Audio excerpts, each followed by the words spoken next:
Okay, if I told you you could eat your way to a better period, healthier hormones, and more energy, would you be interested? I certainly hope so, because in today's video, we're going to be talking all about how to actually eat in sync with your cycle. And in case you're new here, my name's Barry. I'm a menstrual health educator and the creator of Optimize Your Flow. I'm going to teach you how to optimize your life based off of your biology, especially if you have a period. So with that being said, go ahead, grab a little beverage, I've got some red raspberry leaf tea in here, and grab your notebook because we need to talk. Also, all of this information can also be found in my ebook called Nourish Your Flow. So if you definitely want to learn how to eat your way to a better period, I've linked it down below. Now, that being said, let's talk about why it's so important to utilize food as a tool to help you achieve things. I think oftentimes when we talk about like eating in sync with your cycle, people are like, oh yeah, just eat the protein, healthy fat, and fiber, and like you're fine. And it's like, yes, but to take that a step further, I want you to think about it like this. What's in you is literally going to come out of you. So if you are eating foods that are highly inflammatory, that's going to cause higher prostaglandin levels. Prostaglandins are the things that kind of can cause super bad cramping. They help the uterus actually shed the uterine lining, so they expand and contract that muscle tissue. However, when you have these higher levels of prostaglandins, right, that could be a result of too much inflammation in the body. Well, if you're feeding your body things that are going to inflame it, such as gluten or dairy, if that is something that you have as a sensitivity, that can cause more pain, right? But when you learn how to utilize food as a tool to help you heal and actually live better, you're in a much better position, right? So with that being said, today, I want to touch on the first aspect of the one method that I mentioned last week, which is organizing your meals. Now, what we're going to talk about specifically is one, how to actually nourish the body at a baseline level first and foremost. Then from there, we're going to build into what to be eating throughout each of the phases or what you can eat. And number three, we're going to touch on why you may want to do that. So like I said, grab your notebooks, let's get into it. So when it comes to nutrition, the first and foremost thing you want to make sure that you're getting in at a bare minimum every single day at most meals are going to be a protein, a healthy fat, and a fiber. Now, why do we want these things? The reason you want protein, right, goes beyond building muscle. A lot of people think you want protein just to build muscle. You actually want protein to help regenerate and help your cells regenerate, but also replenish, right? So we want protein for cellular development at the end of the day. We want healthy fat to help our body uptake some of those micronutrients and minerals that your body actually needs, such as your B vitamins, your zinc, your iron, selenium, magnesium, things like that. That's going to actually help the cell take in the nutrients that you're consuming.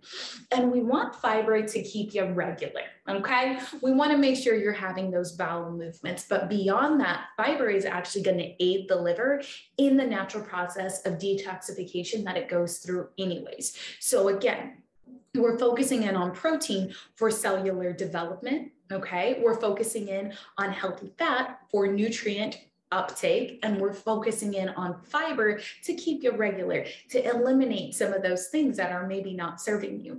And on the topic of elimination and detoxification, which are natural things the body does, we want to do these things to get rid of higher levels of hormones, whether they're hormones your body makes or maybe synthetic hormones from like hormonal birth control that may be present, right? We want to help the body get rid of these things that are not serving it, okay? So first and foremost, protein, healthy fat, and fiber at most meals, okay?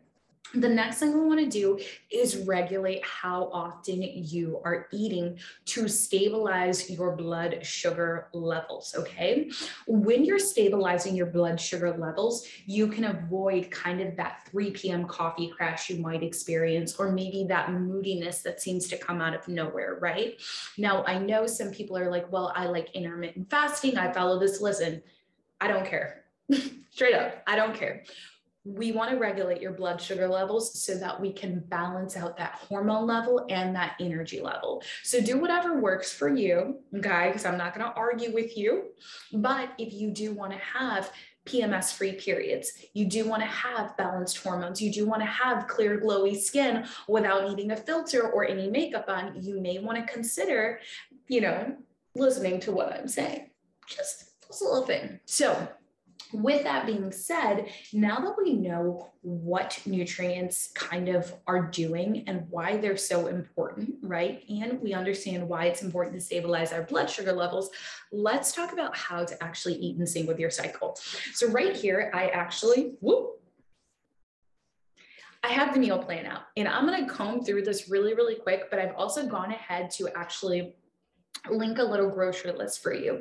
But during the first phase of your cycle, menstruation, the body is literally eliminating things, right? It's getting rid of things. So what you want to do is actually support the body in replenishing. Really try to get in some complex carbohydrates and protein, so you're feeling satiated, but also so the body is not utilizing protein as energy, but rather a carbohydrate as energy, right? A complex carbohydrate, and if that, okay? So in addition to this, you may want to make sure that you are getting things that are warm and really nurturing to the body, because you are eliminating things. So you do want to replenish. As the body is physically releasing stuff, you want to begin to restore. During the second phase of your cycle, the follicular phase, so post-period but pre-ovulation, we want to go for things that are a little bit more light and fresh. So during this time throughout your cycle, your hormone levels are on the rise. So one of the best things you can actually do is begin to consume foods that are going to help with the gut health and healing. Now, oftentimes what people will do is say like, oh, I'm going to support my gut. Why? Here's why. You need to support your gut, but more specifically your liver, in helping get rid of these higher levels of hormones that may be present, whether it's cortisol, or maybe we're dealing with an estrogen dominance related thing, and really aiding the body in estrogen metabolism, right? There's a lot of different things that I'm going to be saying that you may not be familiar with.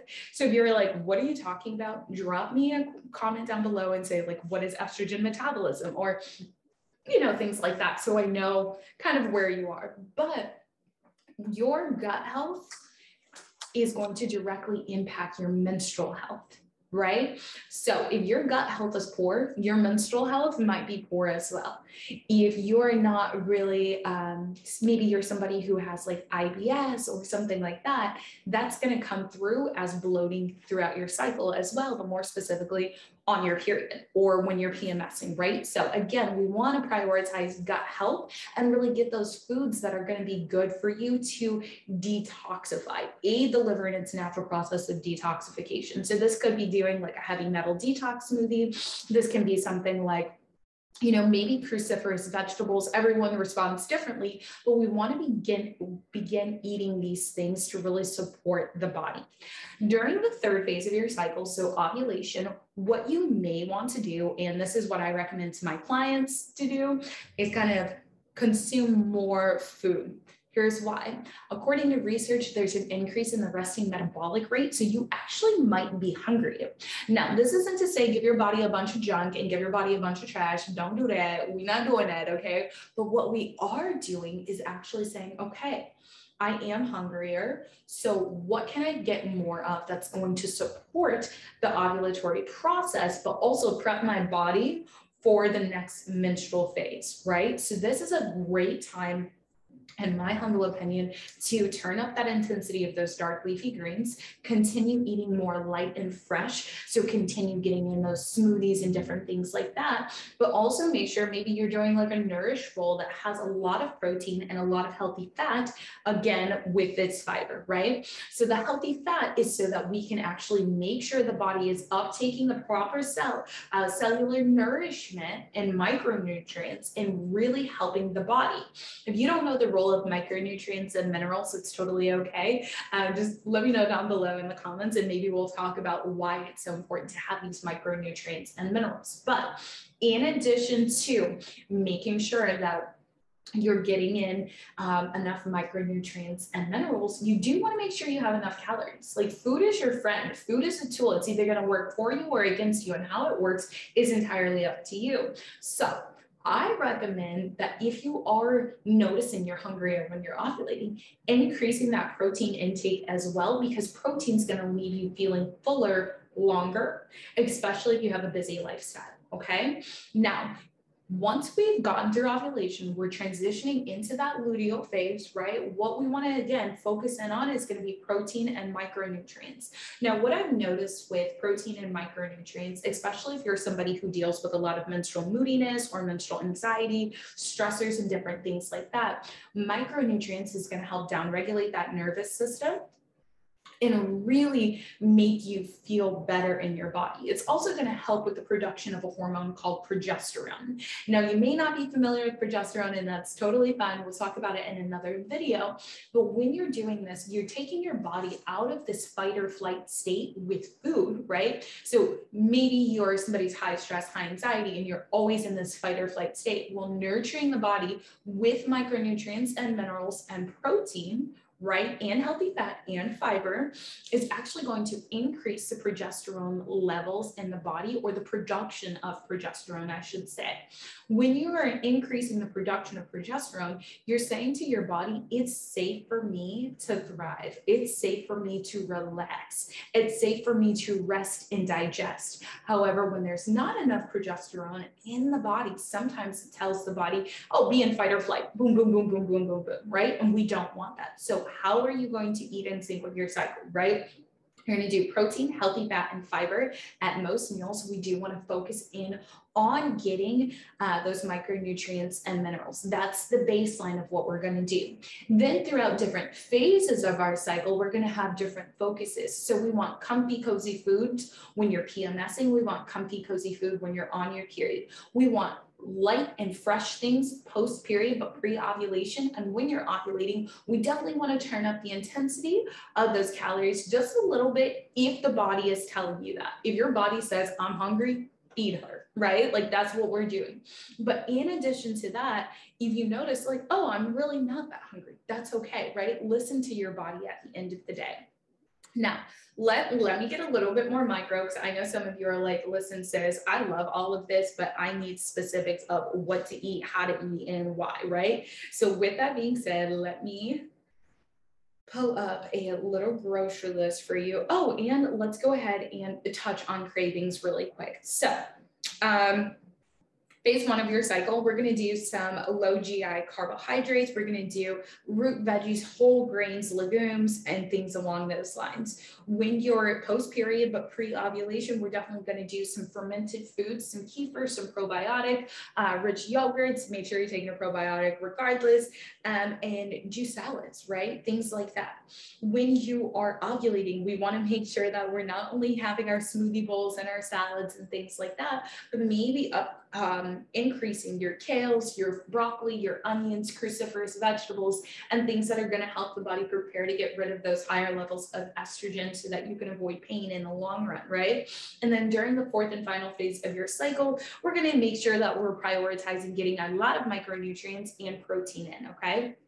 Now, a lot of people will ask, well, which micronutrients, which proteins, and different things like that. That is a completely different video altogether. But if you do want to know more, I would highly recommend that you go ahead and get my period meal plan called Nourish Your Flow. It's going to change the game for you.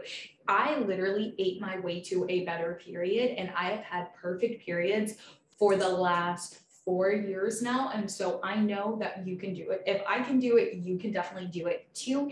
It's not about how, how much food you're getting. It's more so how diligent you are to showing up and supporting your body. I hope this video has definitely supported you on your menstrual health and wellness journey. And as always, I'm sending you big love and flowy vibes, and I'll talk to you soon.